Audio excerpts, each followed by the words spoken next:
Amani, upendo na umoja. Peace. Tukae na amani na undugu, tujenge nchi yetu ya Kenya na tuendelee mbele. Kenya ni yetu. Peace ni mimi na wewe, tudumishe amani.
Assalamu alaikum mpenzi mtazamaji popote pale ulipo, ni matumaini yetu kwamba umeshinda vyema. Hujambo na karibu kwenye taarifa hizi za Darubini ya Channel 1, ikiwa ni tarehe mosi mwezi Septemba mwaka 2022. Bila shaka mtazamaji, taarifa ni nyingi ambazo tumekuandalia hivi leo.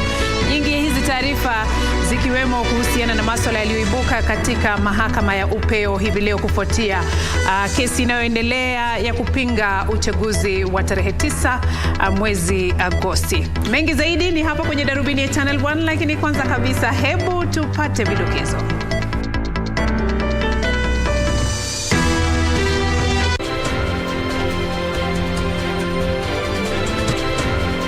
Tume ya IEBC yajiondolea lawama kufuatia tuhuma za kuvuruga uchaguzi mkuu wa mwezi uliopita. Mawakili wa William Ruto waitaka mahakama ya juu kutupilia mbali rufaa inayopinga ushindi wake. Alikuwa seneta wa kaunti ya Kakamega Cleophas Malala asakwa na maafisa wa usalama kwa madai ya kuhusika na makosa ya kiuchaguzi.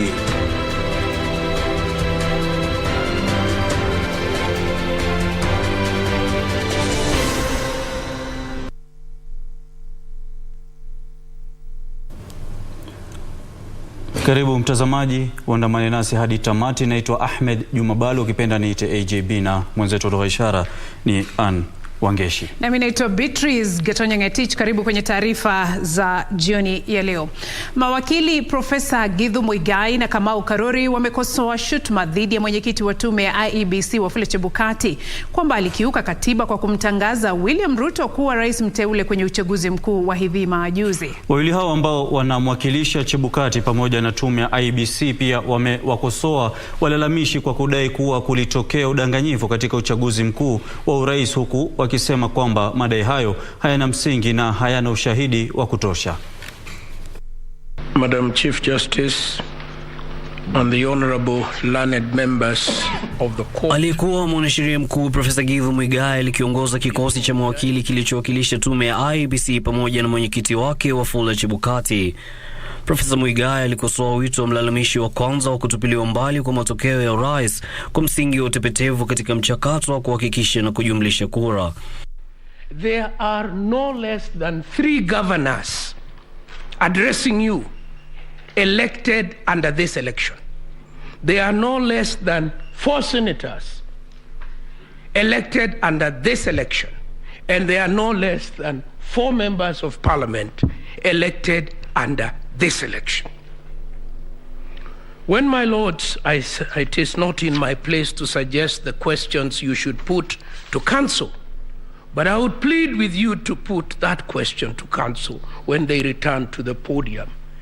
Are they happy with their own election? If they are, how then is it that this election is irredeemably flawed? Muigai alikosoa hati za kiapo zilizowasilishwa na makamishna 4 wa tume ya IEBC waliojitenga, huku akizitaja kama hatua ya kumtafutia makosa mwenyekiti wa tume hiyo. Alihoji kuwa tume hiyo ilikuwa na umoja hadi nyakati za mwisho na kujitenga kwao kulilenga kuvuruga matangazo ya matokeo ya uchaguzi. The vilification against this gentleman goes beyond anything we have ever had before in this courthouse. It was personalized. It intended to lower his standing in our community and within the legal profession. It was unwarranted. There is nothing wrong with IEBC. There is nothing wrong with Wafula Chebukati. There is something very wrong. There is something very wrong in the way the persons who participate in the electoral process accept winning or losing. That's the problem.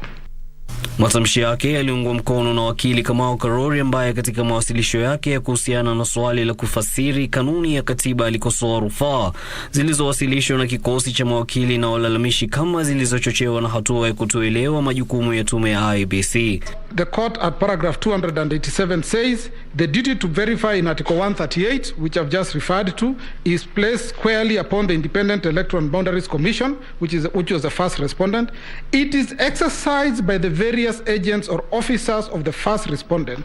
That is to say, the presiding officer at a polling station, the returning officer at the constituency level, and the chair at the National Tallying Center. No reference here to members of the commission. And this is very deliberate. The process of conducting an election is a statutory process. It is set out in statute. It is not an issue that is left to determination by the commissioners in a meeting of plenary as they have suggested. Profesa Muigai na Karuri wametoa wito wa kutupiliwa mbali kwa rufaa hiyo kwa misingi ya ukosefu wa ushahidi wa kutosha. Yusufar, Darubini. Naam, mtazamaji, bila shaka kuna mambo mengi ambayo yametukia kuanzia hiyo jana ambapo vikao hivyo katika mahakama ya upeo vilianza rasmi, na hivi sasa ningependa tuangazie baadhi ya maswali ambayo majaji wa mahakama ya upeo watakuwa wanayaangazia. Kidogo utaniwia radhi mtazamaji, ni kupeleke hadi mwanzoni mwa yale nitakayoangazia siku ya leo. Ni maswali ya majaji wa mahakama ya upeo. Swali la kwanza ni kwamba jopo la majaji 7 wa mahakama ya upeo linalenga kuarifiwa misingi iliyofuatwa na kuchukuliwa ya kuwasilisha rufaa inayonuia kutupilia mbali uchaguzi ama matokeo ya uchaguzi wa urais, na walalamishi wa kwanza wakiwa ni mgombezi wa urais katika uchaguzi wa tarehe 9 Agosti kwa tiketi ya Azimio bwana Raila Odinga, na vile vile mwenzake ama naibu mgombea mwenza Bi Martha Karua. Na katika kikao kilichofanyika siku ya kwanza ya kusikiliza kwa rufaa hiyo, majaji Isaac Lenaola, Philomena Mwilu, Njoki Ndung'u pamoja na Smoking Wanjala walitazamia kufahamu miongoni mwa majaji wengine jinsi hatua ya kujitokeza kwa idadi ndogo ya wapiga kura ilivyoathiri uchaguzi wa urais. Kumbuka mtazamaji, wakati wa tarehe 9 mwezi huu uliopita, mwezi Agosti, wakati wa uchaguzi mkuu, ni kwamba idadi ndogo sana ya wapiga kura ilishuhudiwa. Je, idadi hiyo iliathiri vipi kura hizi za urais? Na vile vile tukiangazia nukta ya tatu ni kwamba idadi ya wapiga kura iliyojitokeza katika maeneo ambayo uchaguzi uliahirishwa, na vile vile wakati ambapo tume ya IEBC haikuwajibika. Na swali la mwisho ambalo majaji hao watakuwa wanaangazia ni kwa nini makamishna 4 wa tume ya IEBC waliojitenga hawakuibua maswali dhidi ya majukumu waliokabidhiwa. Kumbuka kwamba mtazamaji, tume ya IEBC hususan ile siku ya mwisho wakati wa kumtangaza naibu rais kuwa rais mteule Daktari William Ruto, baadhi ya makamishna wakiongozwa na naibu mwenyekiti Juliana Cherera waliweza kujiondoa na kujiweka mbali na matokeo yaliyotangazwa na mwenyekiti Wafula Chebukati. Kwa hivyo swali la 5, majaji wa mahakama ya upeo wangependa kujua ni kwa nini makamishna 4 wa tume hiyo ya IEBC waliojitenga hawakuibua maswali dhidi ya majukumu waliokabidhiwa. Mtazamaji, ni hayo tu ambayo nimeweza kuandalia katika ukuta huu wa kutomasa, yani touch screen. Hivi sasa niruhusu nikupeleke kwa mwenzangu Beatrice Gatonye. Lakini kabla ya kwenda kwa Beatrice Gatonye, mtazamaji, tupate pumziko fupi, tarejea na taarifa zaidi. Hello there. Good boys gone bad. Eric Omondi has evolved from being a comedian to now being the king clout chaser. How does a gospel artist make money? Jaguar wept again. Anaweza kuwa celeb, anaweza kuwa na followers, but it's a time for artists to make bank. How is your relationship with Zari, considering that she dates young? These are accessories. They do not make. Slap the guy. Yo, what's up? My name is Ted Josiah. Oh, mashallah. You sing about serious issues, it will not trend. If you sing about Adhiambosi. Now. Bahati hata kuwa na machozi. Willy Paul ndio alikuwa anatoa machozi. For your beat these boys with stones. Let's all be logic. Yesu ashukangi chini analeta pesa. Musicians are missing the point. Do we sip water? You are watching Pop Culture with Adhiambo with a Y.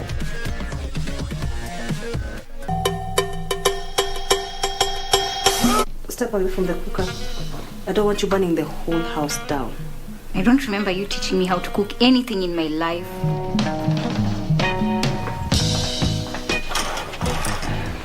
Brother! Nick is more trustworthy than Kathy. I would even put Kathy and trustworthy in the same sentence. Kathy seems to have some kind of sentimental attachment to J&J. I come here often than you do. Kufanya nini? I work closely with Glenn. Oh, okay. Glenn, yeah. Glenn. Ulikuwa unafikiria ni Kathy? Nani anifanyia interview? Na majembe na mashoka ziko wapi? Leo hakuna kazi yako, utakuja next week. Do you have a news story to share with KBC? Get in touch swiftly on email news@kbc.co.ke or call 0723-892-654 or 0734-780-124.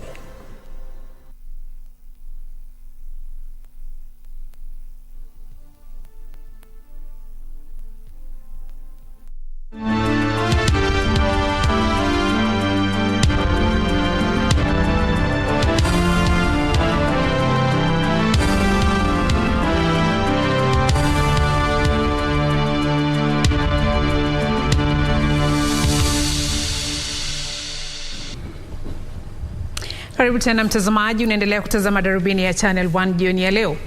Tume ya uchaguzi humu nchini IEBC imempa changamoto Raila Odinga kuwasilisha ushahidi kwamba mtambo wa takwimu wa IEBC ulidukuliwa na matokeo ya kura za urais yalivurugwa. Tume hiyo kupitia mawakili wake imesema iliendesha uchaguzi kwa mujibu wa sheria na kwamba ilitimiza vigezo vyote vya kikatiba na mahakama haistahili kubatilisha uamuzi wa Wakenya.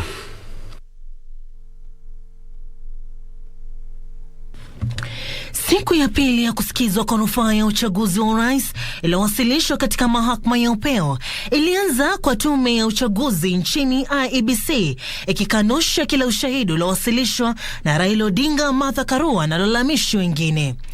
Ukaguzi uliowasilishwa na wakili Mahat Somane ulikosoa vikali hati ya kiapo ya Martha Karua ilionyesha tofauti ya kura 25,000 baina ya kura za ugavana na zile za urais zilizopigwa katika kaunti ya Kirinyaga, akisema hayo yalikuwa mbali na ukweli kwa kuwa tofauti ilikuwa kura 900 pekee, ikizingatiwa kwamba kaunti hiyo ina magereza mawili ambako wafungwa hupiga kura za urais na vile zipo kura zinazopotea. Some of these allegations, when you look at it, you really cringe that the allegations that are being made on these numbers, they have no basis. You will actually, and in fact, a lot of the allegations that are coming from the other side is people are so frustrated in trying to hack our system. Why is your system so good? Our system is so good because it's based on blockchain. It actually, what it does, it actually gives resources as Mahat vile alielezea zaidi tofauti iliyojitokeza kwa kutumia mbinu ya jinsi wapiga kura walivyojitokeza, akidai kwamba vifaa vya elektroniki vya kupiga kura kutoka maeneo mbalimbali viliwasilisha matokeo baadaye kutokana na changamoto za kimtandao. Of the stations, some few stations, some violence happened. Likely they did not report for Senate. When you do that analysis, you will get the differential is 500 votes. I have done an elaborate analysis also on the stray ballots. When we get to that, I will explain. So the differential between the Senate and the presidential is 500 votes. Tume imesema ghasia zilizoshuhudiwa katika ukumbi wa Bomas zilisababisha matokeo ya kura za kaunti 27 zisitangazwe. We all watched in horror on TV as members, some of them who were in this court, confronted the chairperson, threw down the pulpit where he was to announce the results, threw down chairs, assaulted the chairperson and the commissioners. In fact, Professor Gulie, the chairperson, and the CEO were injured. And we have attached documents showing the injuries that they sustained. And the intention was to stop the declaration from being made. Profesa Githu Muigai akimtetea mwenyekiti wa tume ya IEBC Wafula Chebukati alisema alitangaza matokeo akifuata na kuzingatia sheria kikamilifu. The vilification against this gentleman goes beyond anything we have ever had before in this courthouse. It was personalized. It was vindictive. It intended to lower his standing in our community and within the legal profession. It was unwarranted. Profesa Muigai alisema maoni tofauti ya makamishna wane waliojitenga yalikuwa mawazo ya baadaye, akisisitiza kwamba Chebukati alisimama kidete fauka ya majaribio ya watu wenye ushawishi mkubwa kujaribu kubatilisha uamuzi wa Wakenya. So the sanctimonious, self-righteous, pompous pontification of the so-called 4 commissioners are an afterthought. They are a complete and total afterthought. Sarafina Robi, Darubini. Na mwenyekiti wa tume ya IEBC Wafula Chebukati pamoja na makamishna wengine wawili wa tume hiyo wametaka jopo la majaji 7 wa mahakama ya upeo kutupilia mbali hati za kiapo zilizowasilishwa na makamishna 4 waliojitenga, huku wakizitaja kuwa zisizo na misingi ya kutosha ya kufutilia mbali matokeo ya uchaguzi wa urais. Wakili Abdi Karim Mohamed aliyewakilisha tume ya IEBC, makamishna Molu Boya na Abdi Gulie pamoja na afisa mkuu mtendaji wa tume hiyo Hussein Marjana alisema madai hayo ya tume hiyo dhidi ya tume hiyo haikuwajibikia ni uongo.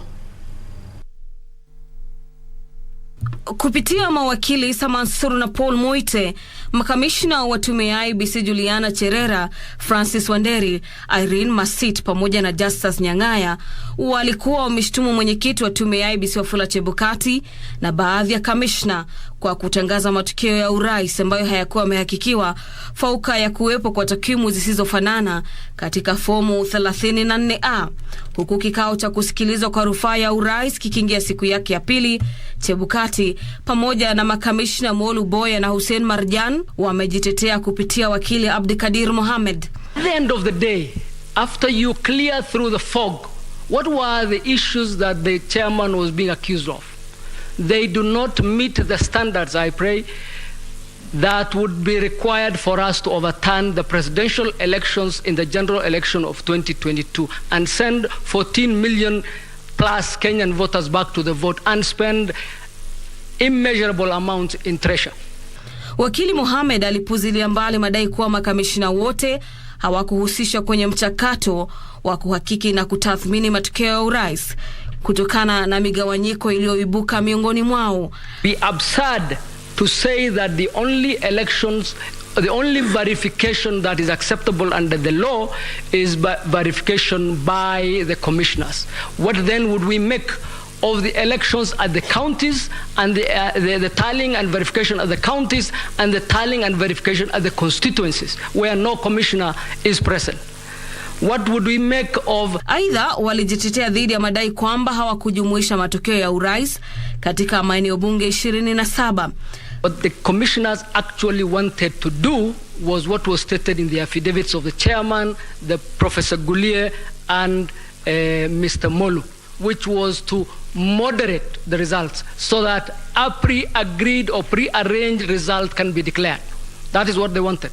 What they wanted was for a meeting to sit over the decision of who will be president. Not the voters, not Form 34A, not the polling station as the law is, but for a meeting of the commissioners at the National Tallying Center after the work had been done to moderate. That is illegal, it is unconstitutional, it is completely unacceptable. And this is in the affidavit. There were 2 meetings prior to that final meeting. One where there were visitors from the security agencies and the other from individual Kenyans. And those meetings were confirmed by all the protagonists. And this really was the scheme. This was the rupture. You asked yesterday, how come we had not heard of this dysfunctional commission earlier? Because it was a process that was going on, and at the point of disagreement is at the point where now we have rupture. And from that point onwards, those commissioners are part of the scheme, and this time instead of announcing the wrong results, it is aimed at getting this court to overturn the results. Katika hati zao za kiapo, makamishina hao walishtumu kikosi kilichoongozwa na kamishna Cherera kwa njama ya kupunguza kura za Ruto ili kulazimisha uchaguzi wa urais kurudiwa tena. If you look at the totality, what you get is that these good ladies and gentlemen were either negligent or unaware of their functions, or in fact were not stating the truth as such, because the law requires for the commission to hold a minimum of 1 meeting per month. More were held during the elections. They attended all those meetings under the affidavits.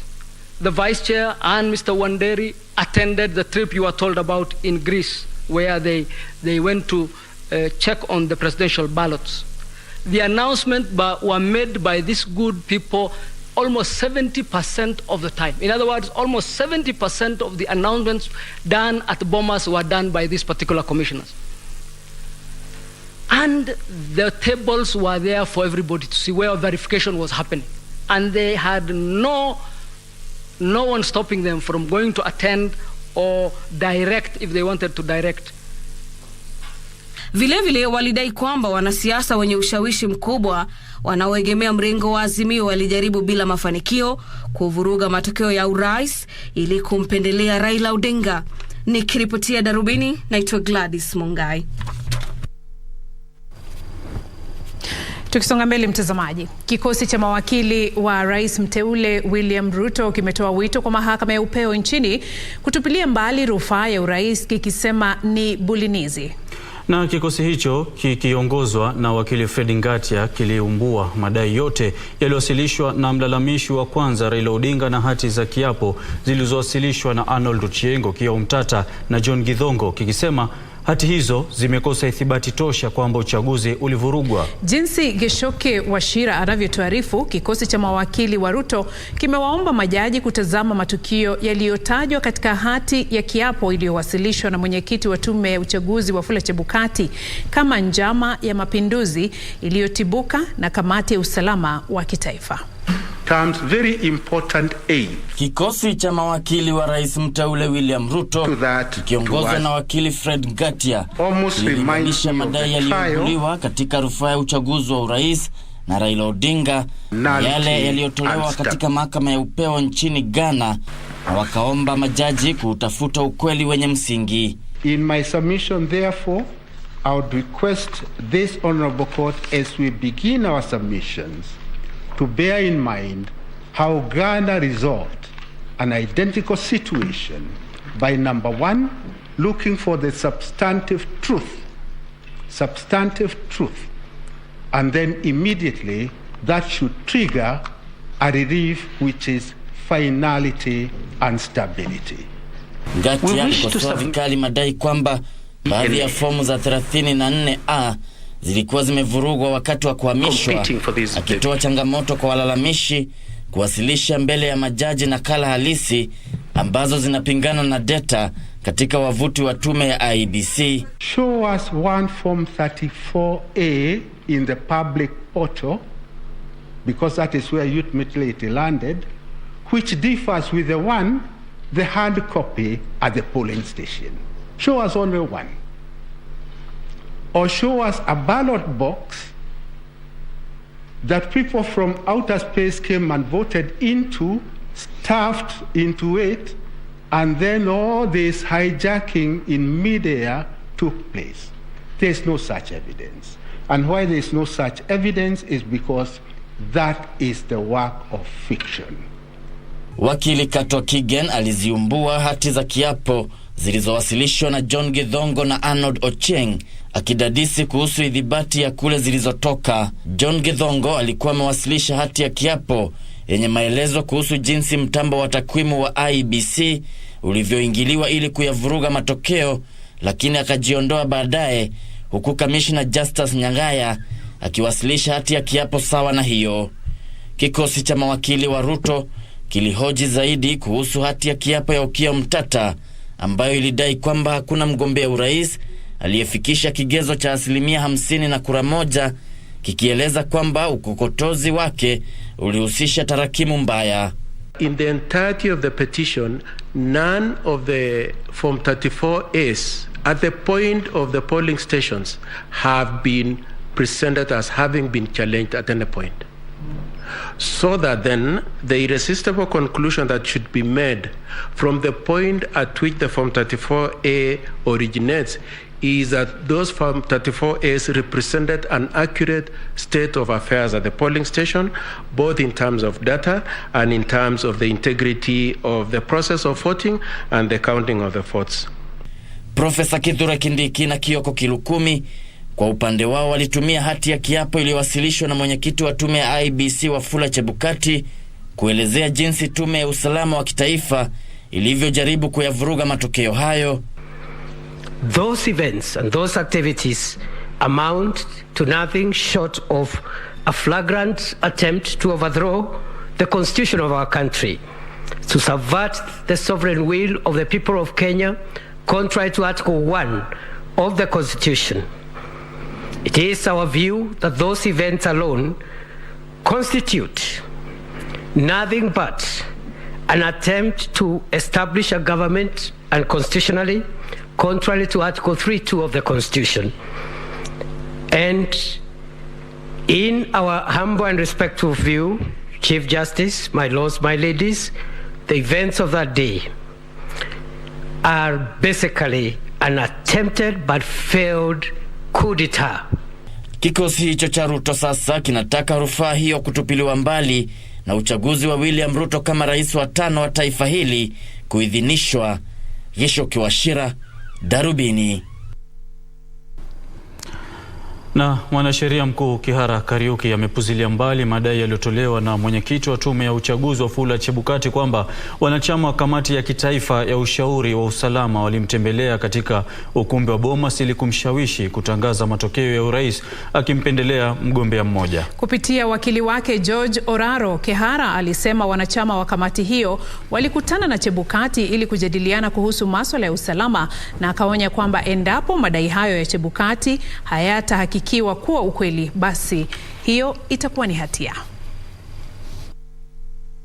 Mwanasheria mkuu Kihara Kariuki ameyataja madai ya mwenyekiti wa tume ya uchaguzi Wafula Chebukati kwamba wanachama wa kamati ya kitaifa ya ushauri wa usalama walikutana naye katika ukumbi wa Bomas tarehe 15 mwezi Agosti ili kumshawishi kuvuruga matokeo ya uchaguzi wa urais kuwa ya kupotosha. The chairman process that he was early in the morning when you go through his affidavit, visited by a number of individuals, some of whom comprised politicians and some of whom were various eminent persons in the country, and that their intention was not to enhance the credibility of what he was doing. But he tries to conflate this with the visit of the NCSC by saying, connecting it to what had happened that night, that further, that at 10 a.m. in the morning he was informed by Professor Goulier that the team from NLCA had arrived at the Tallying Center and he later learned that they had proceeded to the office of Deputy Inspector General Police. Kwa mujibu wa Kihara, Chebukati kupitia mikutano kadhaa na kamati hiyo alikubali kikamilifu kuihusisha kamati hiyo katika masuala ya usalama. Nothing could have been true than the fact that he was run by Mr. Kenywa, who told him that because of security concern and tension which was arising in the country, arising out of non-transmission, and of course we have had an example on this in previous election, he was sending a team to go and visit him and discuss the issue of security. That notwithstanding, the chairman pretends that this was an issue which he only came to know when he was informed by Professor Gulia. But immediately thereafter, he concedes that he was run by Mr. Kenywa, but pretends that the call was by Mr. Kenywa to tell him that the team was coming to discuss the succession procedure. Kupitia wakili wake George Oraro, Kariuki anasema ni kweli kwamba baadhi ya wanachama wa kamati hiyo walifika katika ukumbi huo wakiongozwa na katibu katika afisi ya Rais Kennedy Kihara tarehe 15 mwezi Agosti, saa chache kabla Chebukati kutangaza mshindi, na walijadiliana kuhusu usalama, akisema kwamba wakati wa mkutano huo taharuki ilikuwa imeanza kutanda humu nchini kwa sababu matokeo hayakuwa yakitangazwa. The allegations made by the chairman are extremely grave and have irretrievably sullied the conduct of the official concerned, and indeed, if proven, can constitute an offence under Section 12 of the Election Act. The court views such allegations with great gravity. Kuhusu swala la uthibitisho, ujumlishaji na utangazaji wa matokeo, Kariuki alirejelea kesi ya Maina Kiai kwamba mwenyekiti ndiye aliyepaswa kutoa tangazo hilo na makamishna wa tume hiyo walipaswa kujumlisha na kuthibitisha. Kamchemenza, Darubini.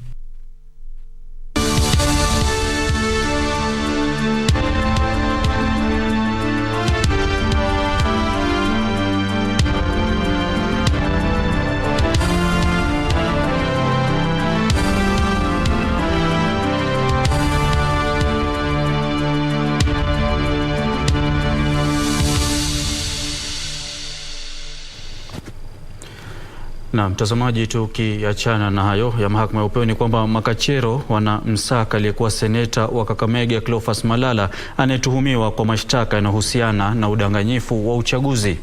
Afisa aliyewaongoza makachero waliovamia nyumba ya Malala huko Kakamega alisema Malala alikosa kuitikia wito wa kujiwasilisha katika idara ya upelelezi. Ilikuwa mwendo wa saa 7:30 alfajiri ambapo makachero walivamia nyumba ya Malala katika kaunti ya Kakamega wakinuia kumkamata kwa kukosa kuitikia wito wa kufika katika idara ya upelelezi. Maafisa wa usalama walilazimika kuvunja mlango wa nyumba hiyo katika juhudi za kumnasa Malala, ila hawakumpata. Tukio hilo liliwavutia majirani na familia yake ambao walitaka kujua sababu ya makachero hao kufika huko. It must be fought by the ballot. And Kilawa said, Kikundi hicho kilichoongozwa na Peris Kimani kilisema Malala anahitajika na idara ya upelelezi kufuatia kesi 17 zilizonakiliwa dhidi yake wakati wa msimu wa uchaguzi. We are requesting him to appear at the police station so that we can process these cases and we take them to court for justice to be seen. He is not above the law. Nobody is above the law. We will arrest him no matter what, no matter when. We will arrest him. Katika moja ya kesi hizo, Malala anatuhumiwa kwa kumshambulia mfuasi mmoja wa mpinzani wake. We are following criminal cases. These are not cases for leaders. When we are following him, we are not following him like as a leader. We are following him like a robber, a thief, any other thief. It's not issues of he being a leader or what. Peris anasema Malala alikosa kuitikia wito wa kufika katika afisi za idara hiyo mara kadhaa, na sasa wanamtaka Malala ajiwasilishe katika afisi hizo. And have said we have 4 cases where he's involved among the 17. cases. And one of them is a robbery with violence, whereby the complainant is involving him completely by saying he was beaten and fractured hard and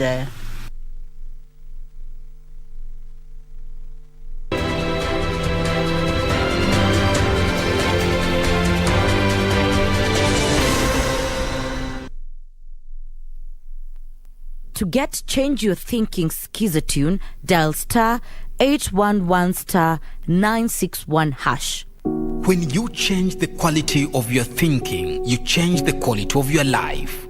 Sometimes instantly, just as positive words can make someone calm, smile or laugh, your thoughts will react to the world in real time. So, change the quality of your thinking. Dial star 811 star 961 hash. Star 811 star 961 hash. The Communications Authority of Kenya, CA, regulates the broadcasting industry, promoting development of local content and ensuring responsible use of broadcasting platforms for national good.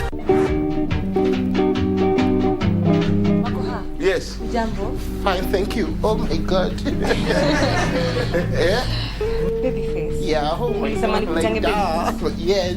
Babyface. Yeah. Ulionaje kazi yangu? Skills zangu za uzaji zikoaje? You are excellent. Wewe mzee. Hatuko hapa mchezo. Ni kweli vile hata nani. Sasa ukisha si uongee vile unaongea. The Communications Authority of Kenya, opening your world. Life cannot always be too serious. Yeah, man, what's up, yeah? Allah? We've got to take some time off and laugh, laugh, laugh and laugh. And we tickle you down with lots of laughter. That's why I'm saying I'm who is who. Huh? With satire like no other. Tell him to bring it on. Dakachapa.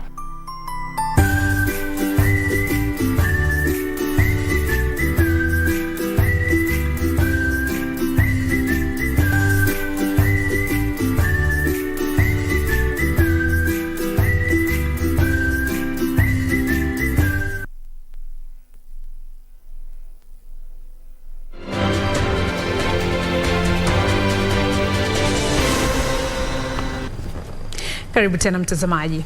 Waziri wa Elimu Profesa George Magoha amehakikisha kuwa ujenzi wa madarasa ya mtaala mpya ya elimu CBC utakamilika kwa wakati ufao. Magoha amesema haya huku akihimiza taasisi zilizoko katika kaunti za Nairobi, Bungoma na Kwale kujitahidi ili kuwa katika kiwango kimoja na kaunti zingine katika matayarisho ya kutekeleza mtaala wa shule za junior secondary. Zaidi ya madarasa 95,000 yamejengwa kote nchini. Waziri wa Elimu alizungumza haya alipokuwa shule ya upili ya Honorable John Joroge katika eneo bunge la Kasarani, kaunti ya Nairobi, akizindua darasa la mtaala wa CBC. Huku mitihani ya kitaifa ya darasa la 8 na kidato cha 4 na ile ya wanafunzi wa gredi ya 6 ikitarajiwa kuanza tarehe 28 mwezi Novemba na kukamilika tarehe 23 mwezi Disemba, serikali imepuzilia mbali uwezekano wa kutatizika kwa shughuli ya usimamizi wa mitihani hiyo. Irrespective of all the other external factors happening outside, and there will be many, let us focus on the children preparing for the exams and let us support them to take their exams starting from November. Waziri wa Elimu Profesa George Magoha ametoa wito kwa wadau mbalimbali kutekeleza majukumu yao ipasavyo na kuendelea kuandaa watainiwa. The last assessment for the grade 6 is ongoing. It will continue until the 9th. So it's also important for us to encourage the children and to ensure that they are all at school and they are supported. Na katika mpango wa serikali unaoendelea wa upanuzi wa miundo msingi ya shule, Magoha alisema awamu ya pili ya ujenzi wa madarasa ya mfumo mpya wa elimu utakamilika kabla ya wanafunzi wa junior secondary kujiunga nazo mwaka ujao. Some few areas like Bungoma, here in Nairobi and Kwale, which are still lagging behind that. We have a few days to go. One may argue that once you reach 95%, you are as good as you can be, but like I've said, our children are complete human beings, so we must complete classrooms for all of them. Zaidi ya madarasa 9,500 yamejengwa kote nchini kati ya madarasa 10,000 yanayohitajika. Shule za msingi na zile za sekondari zinatarajiwa kufungwa tarehe 16 mwezi huu na kufunguliwa tarehe 26 mwezi huu kwa muhula wa 3. Zainab Said, Darubini. Na gavana mteule wa kaunti ya Mombasa Abdul Swamad Sharif Nasir amesema atafufua uchumi wa eneo hilo. Abdul Swamad alisema kuwa uchumi wa kaunti hiyo umezorota na kuwa atakutana na jamii ya wafanyabiashara kutafuta mustakabali wa kiuchumi wa kaunti hiyo.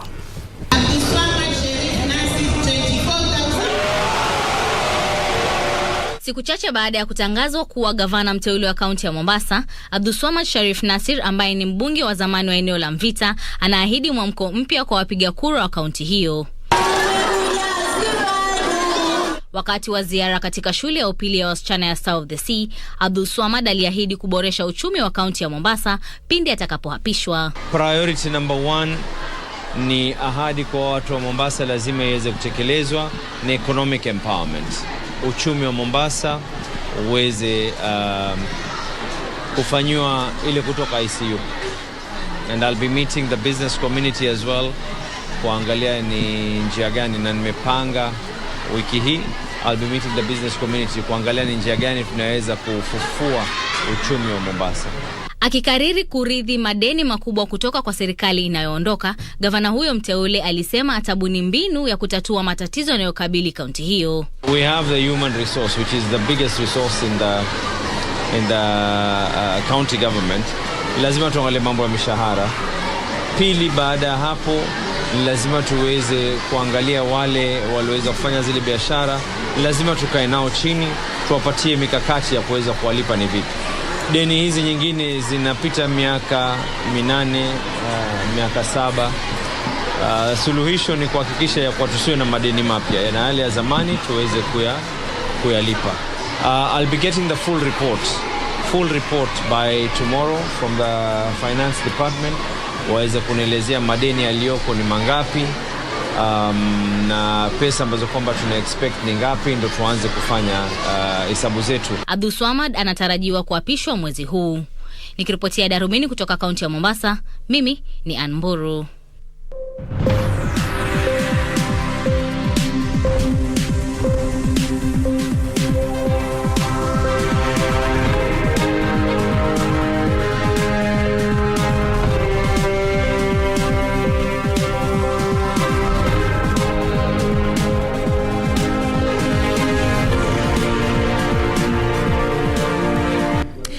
Karibu sasa tuendelee na taarifa za biashara. Mwenzangu Ahmed atakuwa akikuletea zile za spoti na kisha hapo baadaye tutajifunza lugha ishara. Serikali imeteua kaunti 10 zinazotarajiwa kufanyiwa mageuzi ya kibiashara ili kuboresha hali ya ushindani wa kibiashara humu nchini. Katibu wa Wizara ya Masuala ya Jumuiya ya Afrika Mashariki, Dr. Kevit Desai, alisema mageuzi hayo yatabadilisha mfumo mzima wa utoaji leseni, kupanua miundo misingi, kuanzisha ujenzi wa vituo vya kukuza biashara na kuwavutia wawekezaji. Kwa habari hizi na nyinginezo ni kwenye mseto wa habari zetu za biashara. Miongoni mwa kaunti 10 zinazolengwa ni Mombasa, Kilifi, Taita Taveta, Tana River, Kisumu, Busia miongoni mwa nyingine. Mageuzi haya yanaongozwa na kitengo cha mageuzi ya kibiashara yananuia kuboresha hali ya ushindani wa kibiashara humu nchini kama taifa litakalovutia wawekezaji. Mageuzi haya yanalenga maeneo mbalimbali ya kibiashara ikiwa ni pamoja na sheria za biashara na utoaji leseni, mifumo ya sera, taratibu za ushuru, matozo ya biashara na marupurupu kwa wawekezaji. It's absolutely critical that we address issues of policies, legislations, regulations and standards. While we've done this very successfully in Nairobi, propelling Kenya to within top 50 in the world, we are hoping that the same applies to counties like Kilifi. Wakati huo wakulima katika kaunti ya Kilifi wameshirikisha juhudi za ufugaji nyuki na zile za uhifadhi mazingira, hususan katika kijito maarufu cha Mida. Kupitia mradi wa kitaifa wa kilimo na ustawi wa maeneo ya mashambani, serikali imefadhili jamii mbalimbali ili ziweze kununua mizinga ya kisasa ya nyuki, huku wakiwatafutia soko la asali. Mazingira yetu tumehifadhi sana kwa sababu watu walikuwa hawajui muhimu wa mazingira, wanakata miti ovyo lakini tulipoanza kufuga nyuchi tukafundishwa jinsi ya kuhifadhi mazingira, tusikate miti. Hatimaye kampuni ya kilimo ya Kakuzi imesema imepokea maombi ya kuuza parachichi nchini Uchina, huku ikijitayarisha kuwasilisha shehena ya pili ya zao hilo nchini humo. Kampuni hiyo inapanga kusafirisha shehena ya pili ya zao hilo mnamo mwezi Oktoba mwaka huu. Aidha, kampuni hiyo ilisema shehena ya kwanza ya zao hilo ilitumwa nchini Uchina imeshauzwa, ambapo parachichi moja iliuzwa kwa shilingi 963. Kampuni hiyo sasa imesema imeishiwa na zao hilo Uchina Mashariki na inanuia kujaza rafu zake sokoni kufikia mwezi Oktoba watakapopokea shehena ya pili. Kabla ya kuelekea viwanjani, mtazamaji, tuelekee kwenye magatuzi ambapo maafisa wa polisi katika eneo la Limuru, kaunti ya Kiambu, wanafanya msako kumtafuta mwanamke wa umri wa makamo kwa madai ya kumjeruhi mwanawe wa kiume wa umri wa miaka 9 kwa kumdunga kisu. Kwingineko, madaktari walioachishwa kazi kwenye kaunti ya Laikipia wamerejea kazini siku moja baada ya kurejeshwa kazini na gavana wa kaunti hiyo Joshua Irungu. Huu hapa ni mkusanyiko wa taarifa za magatuzi. Tunaanzia kijiji cha Kabuku kilicho Limuru, kaunti ya Kiambu, ambako mama ametoroka baada ya kumuumiza mwanawe mwenye umri wa miaka 9. Kwa mujibu wa familia ya mama huyo, alimuumiza mwanao akitumia kisu baada ya mwanao kusahau mahali alipoweka soksi zake za shule. Mtetezi wa haki za watoto George Ngugi, ambaye alimwokoa mtoto huyo, alikashifu kitendo hicho na akatoa wito kwa wazazi kutowaumiza wanao wakati wanapowaadhibu. Amekatwa vidole mama yake akitafuta soksi ya asubuhi ya kwenda shule. Amekatwa mikono na mama yake asubuhi na akamfungia kwa nyumba, ambaye niliwacha ile kazi nilikuwa nafanya, nikakibia baka Majiri, nikarescue mtoto tukiwa na assistant chief wa hiyo area, na tukakuja Majiri police post ambaye tumeripoti hiyo case. Niko na OB na saa hii nachukua mtoto nipeleke Tigoni hospitali. Na madaktari katika kaunti ya Laikipia waliofutwa kazi miezi 40 iliyopita wamerejea kazini. Haya ni baada ya serikali mpya ya kaunti hiyo kutia sahihi mkataba wa kurejea kazini kwa ushirikiano na muungano wa madaktari nchini. Wakazi wameelezea kuridhishwa kwao na hatua hiyo. Wameturudishia hawa madaktari for a very long time. Laikipia tumekuwa tukisafa, vifo vimekuwa vingi. Juu kuna ile kiwango daktari anatengeneza na kuna ile kiwango specialist anajua. Leo nawaletea wale madaktari wamekuwa nje for the last 40 months. Tuko na 17, lakini wale wamerepresent hao wengine. Tuko na wao 7 hapa na hao wengine kesho watakuja. Ni barua moja ya kwenda kuclear, wana clear kule walikuweko kwa sababu jana ndio tulisaini mkataba wa return to work formula. Na katika kaunti ya Baringo, serikali ya kaunti hiyo inawataka mahakama kuagiza kuzikwa kwa miili 33 ya watu ambao jamaa wao hawajawachukua kwa mazio katika hospitali kuu ya kaunti hiyo. Wanasema miili hiyo inasababisha murundiko katika makafani ya hospitali hiyo. 33 are newborns who we recovered from maternity from various causes of death over the years. So they have laid there unclaimed for more than 2 years. So it is not like a one-off thing. So let that be very clear. Yes. But the plans are in place with a small budget that has now been supported. We are going to dispose that very safely, and then our machines shall be able to run very well. Kwingineko, serikali ya kaunti ya Migori imewianisha bajeti yake ya ziada na manifesto ya gavana mpya ili kufanikisha utekelezaji wa miradi ya maendeleo. Katibu wa kaunti Christopher Rusana alisema hatua hiyo ya gavana Ochilo Ayako inadhamiria kuboresha ukusanyaji ushuru, kukabiliana na ufisadi na kuimarisha utoaji huduma kwa wakazi. We are going to digitize revenue collection system. Yes, plus we are also going to increase and improve on supervision of staff who are collecting revenue. We are going to seal all loopholes and ensure that pilferages in revenue that is reducing our capacity to deliver services, we will have to address it by supervision and digitalization of revenue collection. Mwishowe, wakazi wa eneo la Malava, kaunti ya Kakamega, Wanamtaka kuhakikisha usawazishaji wa miradi ya maendeleo katika maeneo yote ya kaunti hiyo, hususan yale yaliyotekelezwa na serikali ya awali.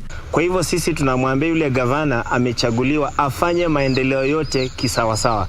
Manake Kabras ndio inatoa ushuru mingi. Tuko na kampuni 2 kubwa za miwa, ya West Kenya na ya Butali Sugar. Zile lami zinaundwa Kuisero, zinaundwa Butere, zinaundwa Mumias. Hiyo pesa inatoka Kabras. Kwa hivyo sisi hatutalala bungeni.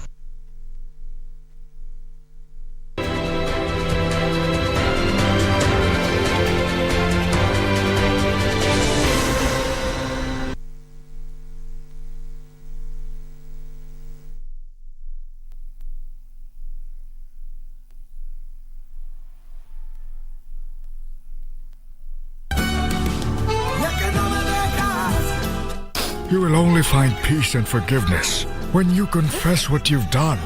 You can't keep hiding it. Ileana, will we meet again? Of course. Why were you talking to the new partner of this hotel? What? He's the new partner? Never. Stop it, Nuria! My goodness. And if they happen to allow me to get close to them and be a part of their lives, I will be delighted. Have some good news for you. We're officially dating.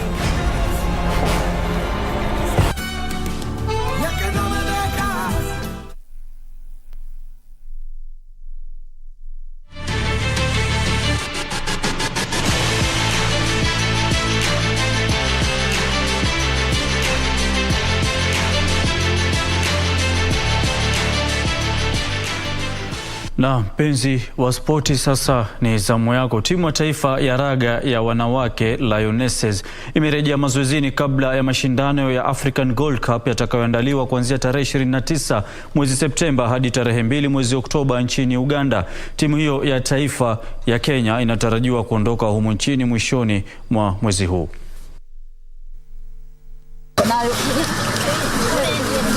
Timu ya taifa ya raga ya wanawake imeimarisha maandalizi yake uwanjani Harlequins, ambapo wachezaji hao wanawania nafasi kwenye kikosi cha mwisho kitakachotajwa baada ya majuma matatu.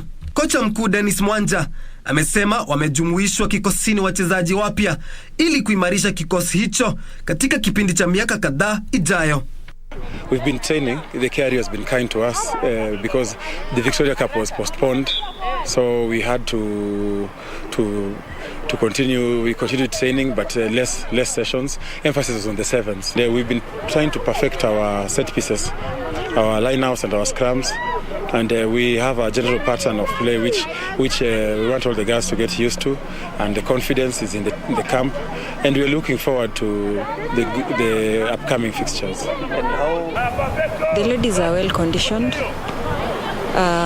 Training pia, you can see tumekuwa na more training sessions as compared to the previous years that we were preparing for the same matches. Another thing pia, tumeongeza a few talents on board na we are confident that we'll bring this cup home. Nahodha wa timu hiyo Judith Auma alisema wako tayari kukabiliana na wapinzani wao wanaponuia kutoa kombe hilo. We have trained for so long. First tulikuwa tucheze na Uganda last month, but ilikuwa cancelled. For the Zambia hatujaicheza nao, but we are hoping for the best. At the moment we are preparing to play for the African Championship in Uganda in October, and we are trying to prepare ourselves mentally and physically. So far we're improving on our fitness, and we are ready to face Zambia and Uganda. I'm very confident with the team. Very, very much confident.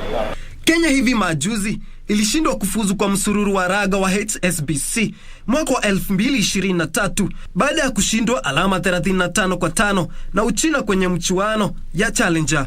Aidha, timu hiyo italazimika kusubiri kwa kipindi kirefu ili kujumuishwa kwenye msururu wa dunia wa wachezaji 7 kila upande.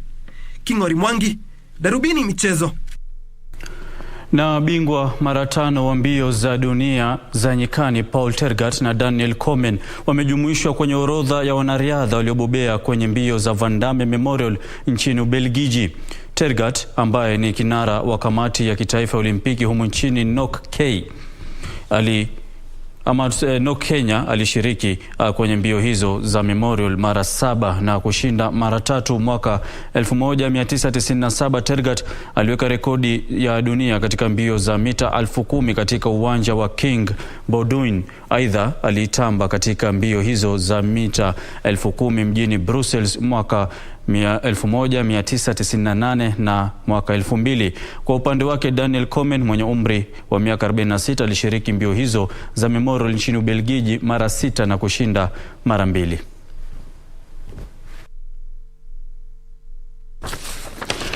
Na tuelekee ule nchini Uingereza ambapo mshambulizi wa klabu ya Manchester City Erling Haaland alitia kimiani mabao 3 na kuisaidia timu hiyo kuandikisha ushindi wa mabao 6-0 dhidi ya Nottingham Forest ugani Etihad. Kwingineko, Arsenal waliendeleza msururu wao wa ushindi baada ya kuwalemea Aston Villa mabao 2-1.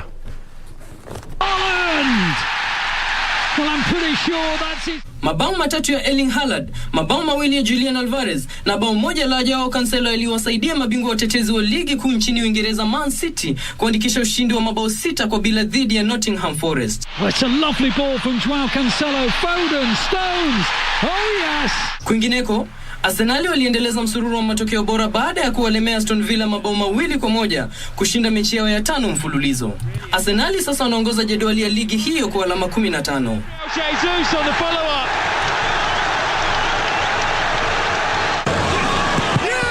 Oh, it's got all the way in.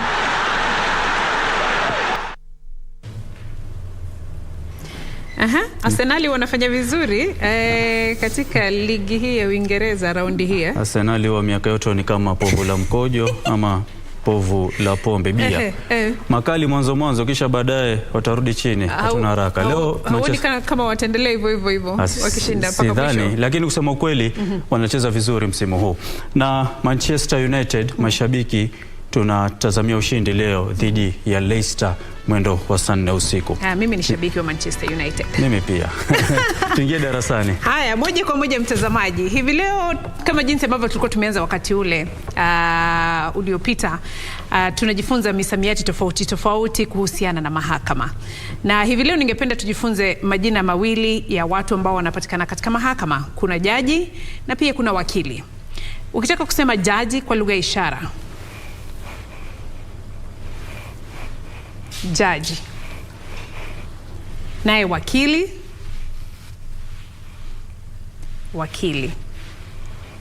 lawyer. Judge. Si hao ndio tumeshinda tukiwaona leo kwenye televisheni. Bila shaka kuanzia jana, leo mpaka wiki ijayo. Siku ya Jumatatu. Tutaendelea kuwaona na tutaendelea kujifunza misamiati hiyo kama jinsi ambavyo maisha yanavyoendelea. Na bila shaka mtazamaji, hakuna kilichokuwa na mwanzo kikakosa mwisho, na kufikia hapo ndio tunatia kikomo taarifa hizi za Darubini ya Channel 1. Mimi naitwa Ahmed Juma Bhalo, ukipenda niite AJB, na iwapo Maulana taridhia basi inshallah tukutane wiki ijayo. Assalamu alaikum. Asante sana kwa muda wako mtazamaji, imekuwa fahari yetu kukuletea Darubini ya Channel 1. Tukutane wiki ijayo majaliwa. Mimi naitwa Beatrice Gatonye, mtangazaji wa ishara Ann Wangeshi. Usiku mwema. Bye bye.